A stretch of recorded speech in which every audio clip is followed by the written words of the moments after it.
I've said it before that a lot of people project some of their past sins into everybody around them, and there are times in which the projection is incredibly dangerous. And sometimes it's not even one person, it's an entire freaking company. Take, for example, Google. Google! What happens with Google exactly? Well, Google runs a campaign that is pretty much fucking pathetic. Representation in films. That's right, Google does this representation too. And it's really damn stupid. The women missing from the silver screen and the technology used to find them. Missing? Are you fucking insane, Google? Missing women on the silver screen? I've seen quite a couple of movies in this year, and there are lots of women in there. Checking out Box Office Mojo of current year, the #1 highest grossing film is the Beauty and the Beast remake, starring Emma Watson. In the top 10 box office alone, the women aren't missing. That's a huge exaggeration. Missing? They're not missing, Google. What are you talking about? New research offers hard data on gender disparities in film. How might the characters we see on screen affect the roles we play in society? Not a lot, actually. The role of fictional characters in fiction is the sort of thing that affects children. Back then, when I was loving the hell out of Tintin, I had a dream of becoming a reporter. And by reporter, I mean Indiana freaking Jones. Now? Well, that sort of dream dissipates after realizing how the world is complex and there isn't really a real-life Tintin that goes out to find the news while also solve crime and hunt treasure and ridiculous stunts. Now, it's undeniable that there are people out there who base their careers off of the professions of certain fictional characters they admire. God knows how many people who are more interested in science and computers after loving Star Trek. But this isn't the case for everybody. Not everybody is able to reach their dreams based off of their favorite sci-fi stories. Picking up what college degree that you want in the future is a very complicating subject alone that no fictional character in whatever kinds of childhood you have can determine. There aren't exactly jobs prospering for ninjas. When they were 8 and 10, Kimberly and Rebecca Young had to choose who to send to space. The spacecraft the two constructed in their garage only had a payload big enough for one action figure. The sister decided on Rey, the heroine of the movie Star Wars The Force Awakens. With Rey in the captain's seat, the young sister's spaceship lifted off. It was powered by a helium-filled balloon. It was outfitted with solar panels, GPS, video cameras, and sensors to capture data and relay it back on Earth in real time. Their hope reached the stratosphere at roughly 40,000 feet. Instead, they soared even higher to 101,000 feet. They had reached beyond their dreams to the very edge of space. Rey may be a fictional character, but to Rebecca and Kimberly, she's a very real role model. We know that sometimes people have said things like technology and science were only for boys, Kimberly says. But knowing that there are people who are role models for us make us feel good about our interest and what we like to do. Okay. There are so much nonsense to unpack in here. First, anecdotal storyline to highlight an example that is clearly not the struggle of the majority of people. Second, you must be a very special kind of kid on playing with their toys to capture data in the stratosphere. What kind of kids do that? Kids play with their Star Wars toy to go, boom, boom, pew, pew, pew, look, I am your father. Not how much ozone layer is contained within the stratosphere, how much the results of climate change damage the ozone layers. Third, we know that sometimes people have said things like technology and science were only for boys. Find me one person who said this. Go on, name me one. Because I've yet to meet any. I've yet to meet someone who go, oh, computers are only for boys. No, computers are, statistically speaking, a field that men are interested in the most. Not that they are only for the boys. Ask women around you, are they interested in going into computer science? Here's one way to explain how that entire thing works. And fourth, knowing that there are people who are role models for us make us feel good about our interests and what we like to do. That's not the sort of thing that kids say. And yes, we're talking about kids here because when they were 8 and 10, they're playing with a Rey action figurine. The Force Awakens was released in December 2015, which means that in current year, they're approximately 10 and 12.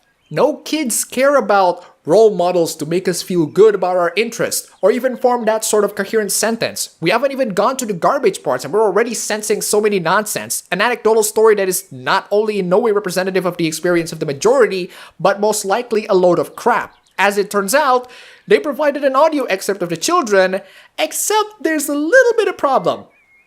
They're not actually saying that. Being able to see and have role models, even though they're fictional, is very inspirational because most of the time you want to emulate what your role model is doing. I think that if they see other females who are doing science projects, then they'll be inspired to do them too. Alright then, here are some recommendations for you.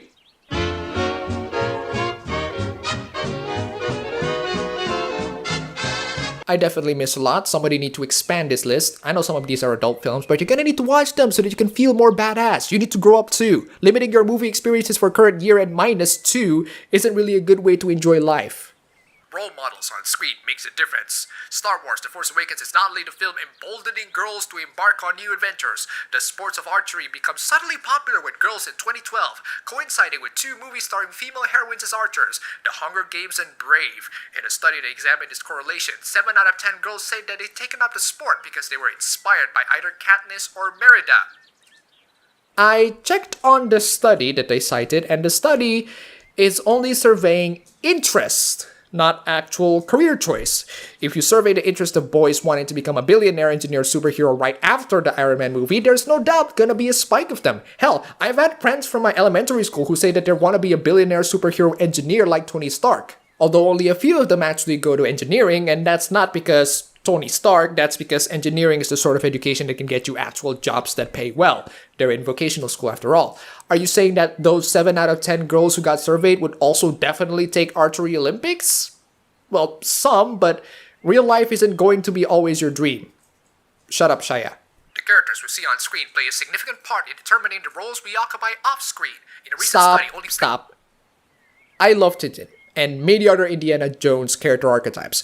I'm not a freaking adventurer like him. Hell, one of my childhood heroes is Detective Conan, and yet I'm not a freaking detective. You're basing your assumption that whatever we see and admire on screen will take part in determining the roles we occupy off-screen on survey that surveys interest instead of actual career choice and an anecdotal story that is most likely BS. Not everybody's going to be Shinichi Kudo. Shinichi Kudo is a huge fan of Sherlock Holmes, who ends up becoming a very intelligent detective on his age, and then the organization shrinks him into a kid, which makes him even more intelligent for any age. He's a minority of whose fictional characters they admire reflect on their career choices. The reason is, and I know this is difficult to comprehend this, real life is not the same as fiction.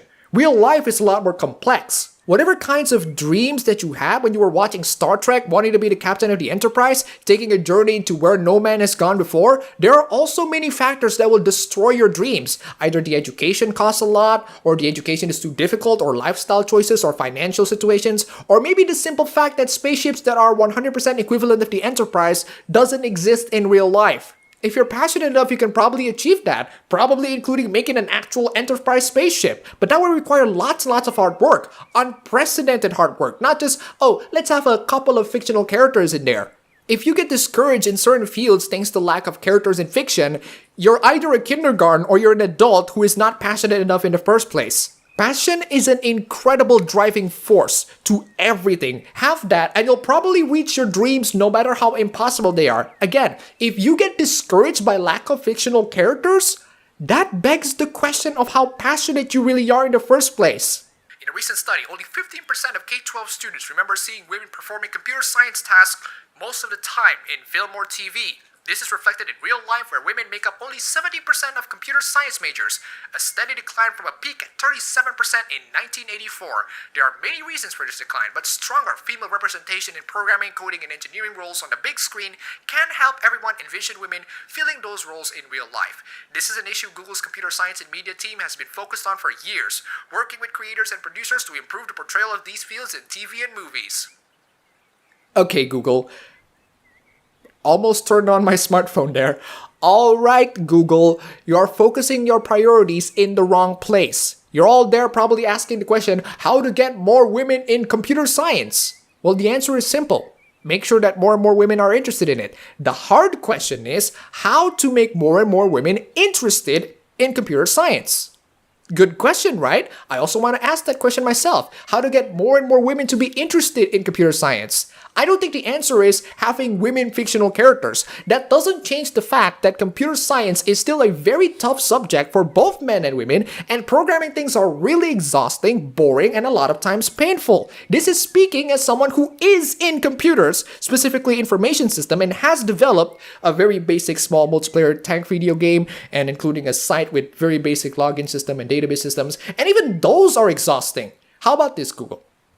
Why are there less and less women signing in for computer science? If your answer is, oh, because there are lack of women in fiction, you're being dishonest. Only a very small percentage of people in real life are going to follow every single thing that fiction does. Nobody in their freaking 20s would go, yeah, I'm gonna abandon my work and education and follow my dreams to command the Starship Enterprise. Again, real life is a lot more complicated than that. And there are so many other jobs in fiction that can't be reached through easy means. It takes a hell of a lot more effort. So again, you're being incredibly dishonest in answering this question. Ask the right question and answer honestly. Otherwise, you're never gonna find a solution. Or maybe you don't actually want to solve the problem. After all, you're being dishonest throughout the entire thing. I mean, why would you solve this representation in media? We're gonna get to that later. And here's one more dishonesty. Here's the chart that Google provided. There's a decline in 1984. OMG, what's going on? What's actually happening? Well, before 1982, the Commodore 64 was released and became one of the greatest selling single computers of all time. At that time, IBM also introduced its own personal computer with the MS-DOS. 1984 is also a time where Apple introduced Macintosh. My speculation on why there are less women going to computers is because there are more boys joining. And the reason why there are more boys joining is because starting from 1984 onwards, people are beginning to have computers themselves, and women decided that computers aren't really for them. Not because societal pressure or cultural pressure, but because computers have a very steep learning curve, especially MS-DOS. It's pretty difficult to operate at that time, and only men are willing to sacrifice their time to learn how to operate them, just like current year. Seriously, ask yourself if women are willing to learn programming languages like Java, PHP, HTML, CSS, C++, or even create a networking system to a Linux VirtualBox, or create a separate boot drive to install Ubuntu, or creating a database capable of storing input data from a PHP and HTML file. No? Well, that answers your question then, doesn't it? Now, I'm not saying this to scare you off from computer science. If you are passionate enough in computers, me saying that should not impact you from not joining at all. If that actually impacts you, again, that begs the question how passionate you really are. And those aren't really societal pressure or cultural pressure. That's just a steep learning curve that not a lot of women are willing to get through. In order to make more and more women to get into computer science, we could probably start up making the programming languages simpler and more accessible to women, like making them gender neutral? Things to avoid. Gender pronouns. He, she, him, her, his, hers, etc. Instances of the phrase he or she, his, hers, she, etc. All of these still exclude those who don't identify with either gender and implicitly, slightly favor one gender via listing it first. Guys as a gender-neutral term, which has male associations. Usually in comments it implies anthropomorphism of inanimate objects and should be replaced with a more precise technical term. If it does refer to people, consider using everyone, folks, people, peeps, y'all, etc. Other gendered words, brother, mother, man, etc. And if you're wondering, that's from Google Chromium, the gender-neutral programming in Google Chromium. I think I've mistaken women with easily offended hipster Tumblrites off of Silicon Valley, who should have been treated in a nearby mental institution. I mean, I want to tolerate whatever gender you identify as, but this sort of thing, making sure that you're not offended, is really starting to interrupt everybody's fucking business. Which brings me back to representation. Google, you have an agenda of putting more women into computer science, and you do that by going into fictional works. You are an idiot. Not everyone gets to play the hero. Oscar-winning actor Gina Davis noticed that the films her daughter watched lacked female characters. Even the cartoon animals were overwhelmingly male. She wondered if a conscious bias towards women meant people accepted female characters having fewer lines and less screen time than men. So she founded the Gina Davis Institute on Gender and Media in 2007 and started to collect data on movies. It was a laborious undertaking. A team of researchers began watching films one by one and logged gender-based patterns. Gathering the data was slow, and there were so many movies to examine. Humans could only process so much. That has got to be one of the most pathetic jobs that I have seen in a while. Say what you want about people analyzing films, at least they're offering something cool and interesting to talk about, something that makes you go, oh, I really never thought of it that way. What is so cool about gender representation? And what do you mean unconscious bias? As in, people don't realize that they're being sexist to women? What are you even talking about? How is less women being represented in fiction means OMG Hollywood is sexist? How can you come to that conclusion, you paranoid delusional lunatic? You're so paranoid on the world being sexist, you collect data in how much screen time that women take in every movie, how much line did they make in every movie compared to the men, all in an attempt to prove the world, haha, you are sexist. Even the nearest, most shut-in Dakimakura humping hikikomori NEET would look at you in disgust. And the entire thing is being endorsed by Google. This is what happens if Kenji Seto was in a mirror universe and got endorsed by huge corporations. There's a time in which Google does something ridiculously more pathetic than a fucking NEET. What kind of time am I living in? It's important to understand that gender bias in media is not an evil plot, it turns out, in Hollywood. It's unconscious. Many content creators and executives thought they had already addressed the problem. That's what I heard constantly before we had the data was, that's been fixed. That's not true anymore in kids' media. They genuinely want to do right by kids. That's why they're in that business. They care about kids. But our research over the years has told them a different story. And the whole purpose of doing research was to use it as a tool to prove to creators that gender bias in media was not a thing of the past. In fact, I've mentioned this before, but the ratio of male to female characters in film has been exactly the same since 1946. So all the predictions along the years, well, now things have changed. It hasn't been true. Often, as a result of unconscious bias, it's the things you don't think about that have a really big impact and a big consequence. It's not an evil plot, but there is unconscious bias. You don't realize that you're being biased, but there's no evil plot. It's just that people are being unconsciously biased towards women, and when I say bias, I mean fucking evil! There's no evil plot though. They have sexist beliefs and attitudes that they don't realize, and it's constantly happening throughout their years, but it's not an evil plot. It's just unconscious bias, unconscious evil, but no evil plot. I mean, seriously, this is the mindset of the people that Google endorses. Like, what? Using technology to identify gender bias. Easily one of the most pathetic thing that Google has ever done. Nothing competes with this massive stupidity. Why do you even need to care about this shit? Enter machine learning, an emerging technology that makes it possible to understand huge amounts of complex data. With support from Google.org, the Gina Davis Institute on Gender and Media teamed up with Google machine learning engineer Hartwig Adam and USC's Vertebi Schools of Engineering Dr. C. Narayanan, the Nikki and C.L. Max Nikias Chair in Engineering, and his SAIL laboratory to develop software that accurately measures how often we see and hear women on screen. Media arts are an amazing source of information that can provide insights into who we are as society, says Dr. Narayanan. Why does every single thing requires unpacking in the size of a container? Media arts are an amazing source of information that can provide insights into who we are as society. I don't know about you, but I would be better off looking at a fucking window. Okay, to be fair, in some ways they are, but not all aspects of media can be accurately reflected to reality today. Kenji's anti-feminist ramblings in Katawa Shoujo are not in any forms of way reflective of the society that we're living in today. One exception does not mean all forms of art. Shimoneta is just one comedy anime that is in no way reflective of the society of today. Transformers! At least we don't have Transformers in real life.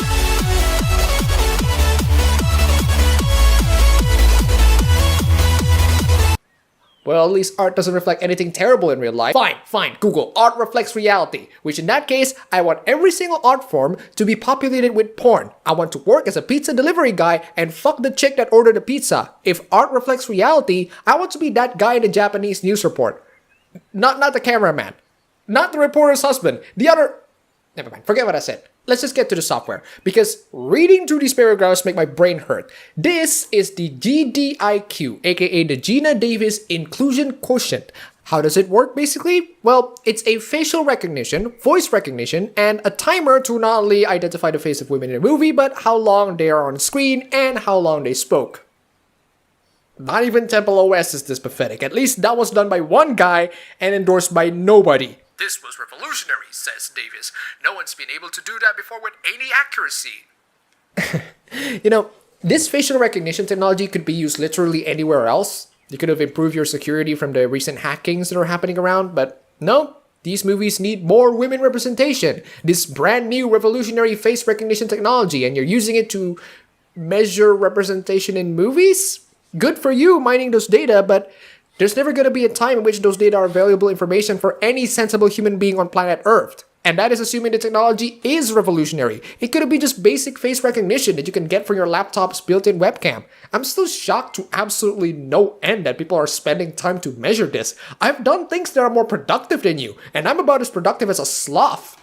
GDIQ uses machine learning to recognize patterns the casual movie viewer might overlook. To do this, the engineers didn't provide a computer with template or a set of handcrafted rules. Instead, the machines were programmed to learn from examples that were annotated with the correct answer. This automated process ensures the technology improves its own understanding over time.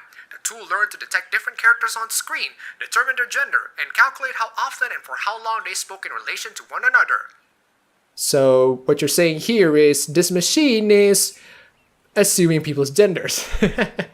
Wow, that's very Tumblr-phobic, but seriously.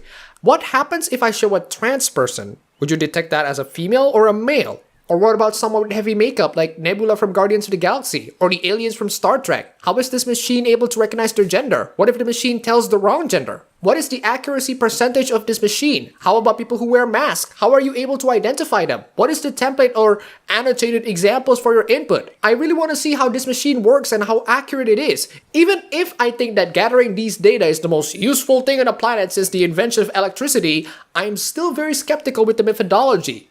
Okay, so here is how the machine works. Oh boy, do I have lots of questions. First, I honestly don't know what the hell this machine tracks. What does this machine use as a basis to know, oh, this is the face of a guy? Face detectors cannot detect someone if they're looking at the other direction unless you use a 3D template of someone's face as a basis, and even then, their hairs fucking change. How are you able to use a facial recognition technology that can recognize people based on their hair? Even that is impossible! Even the facial capture tech of LA Noire has problems with this. This detector over here jumps way out of control. It seems like the basis for detection is her left eye because it never centers on her face. And look how the size of all detectors are the same. I have a camera with a facial detector and the square detector will resize depending how much your face is captured, kind of like this picture over here. The size of this detector, on the other hand, is the same. This detector should not detect this face at this time. What is the template or the annotated examples of this facial recognition tool? It must have been one hell of an example because it can detect your gender based on the back of your hair. Did I miss something in facial recognition technologies? Why can't this piece of tech be used in something else more useful? So I went to do a little digging and I found a PDF. I'll explain the entire thing in the bottom. So how it works is basically, we compute the screen time of female characters by calculating the ratio of female faces to the total numbers in the film's visuals. The screen time is calculated using online face detection and tracking with tools provided by Google's machine learning technology. In the interest of precision and time, we estimate screen time by computer statistics over face tracks, boxes tracking the general outline of each face instead of individual faces.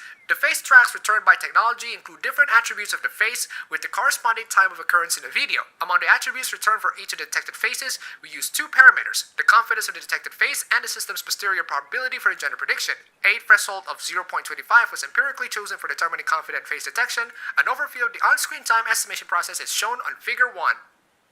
And here's Figure 1 with the pictures, and even that shows that this program is flawed. Only 2 chicks are detected in this frame, even though there are 3. The machine should have been able to detect 1 here because the last Google demonstration managed to detect 1 character in the back of their face and way to the side of the screen. Next one. Again, this chick over here is not detected for some reason. This guy over here is not detected even though he's in the center of the screen. This chick does not get detected. So whatever kind of facial recognition technology you're offering here is clearly flawed and is not going to be 100% accurate. Also, according to the methodology, the sample size is revealed to be 200 top grossing non-animated films of 2014 and 2015.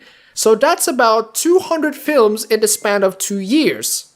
Honestly, that's not really the sort of job that computers should do. You need to review 100 movies every year, and that's not much, to be honest, especially when you have lots of people in your team. Last time I checked, Roger Ebert had to watch 500 movies a year. Step up the game, guys. I know it's exhausting, but then again, you're the sort of person who gather these useless data, so whatever suits you, I guess. Which brings us to the data, and going to the data, I am assuming that this machine works 100% and is completely accurate. So what does a computer see when it watches a movie? Nothing. Nothing, Google. You're an idiot. No matter in what position you're gonna put those computers on, there's never gonna be any peripherals that can get any visual input. Sure, the laptops and tablets have their own built-in cameras in the front, but you didn't draw them for some reason. So all the computers are looking at the movie blind. That is unless the movie is being streamed through Wi-Fi, which begs the question of why do you have to position all the computers and the laptops and the tablets facing the screen when the movies are being streamed through Wi-Fi? And that is assuming that the desktops have Wi-Fi adapters in their back. Fucking hell, I'm overanalyzing this. Let's carry on. Men are seen and heard nearly twice as often as women.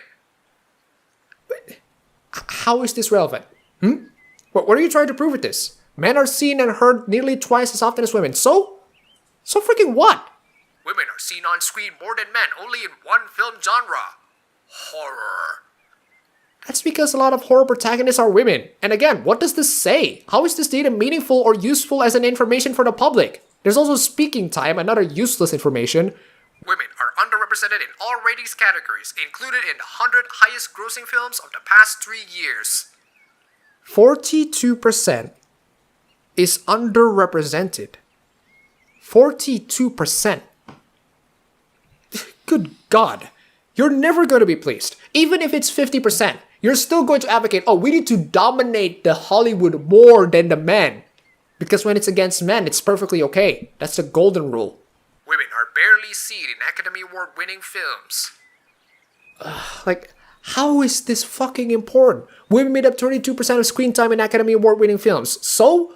Women made up 27% of the speaking time. So fucking what? You want more people to make women-centric films? Good. Go make them. But stop making this a huge issue, for God's sake. How can technology change things? The Gina Davis Institute on Gender Media unveiled preliminary GDIQ findings to producers, executives, screenwriters, and actors last year. The numbers were sobering reminders of the power of unconscious bias.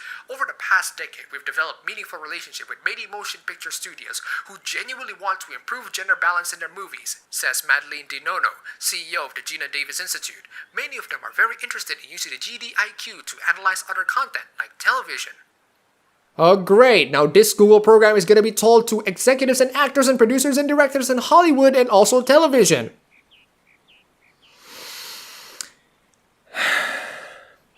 Do you know why I'm making these sorts of videos now?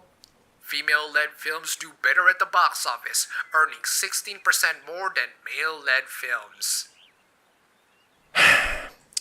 The data is between 2014 to 2016. Do you know what are the top grossing movies in those years? In 2014, Hunger Games Mockingjay stars in number 2, a movie that was a part of a franchise that started in 2012. Maleficent stars in number 8, as in a Disney movie about an already existing franchise. In 2015, Star Wars The Force Awakens dominates the box office because it's a comeback of the entire Star Wars franchise and one of the most anticipated movies of the past decade, probably of all time. The second part of Mockingjay was also released that year, and it's in number 7. The live-action Cinderella movie was in number 9, and it's grossing worldwide because it's freaking Cinderella. In 2016, another Star Wars movie, Rogue One, dominates the box office in number 1. Finding Dory was in number 2, and it's a sequel to Finding Nemo. Zootopia was a Disney movie, and it's in number 7. Suicide Squad is in number 9 because it's a DC movie. You might notice a little bit of a pattern here.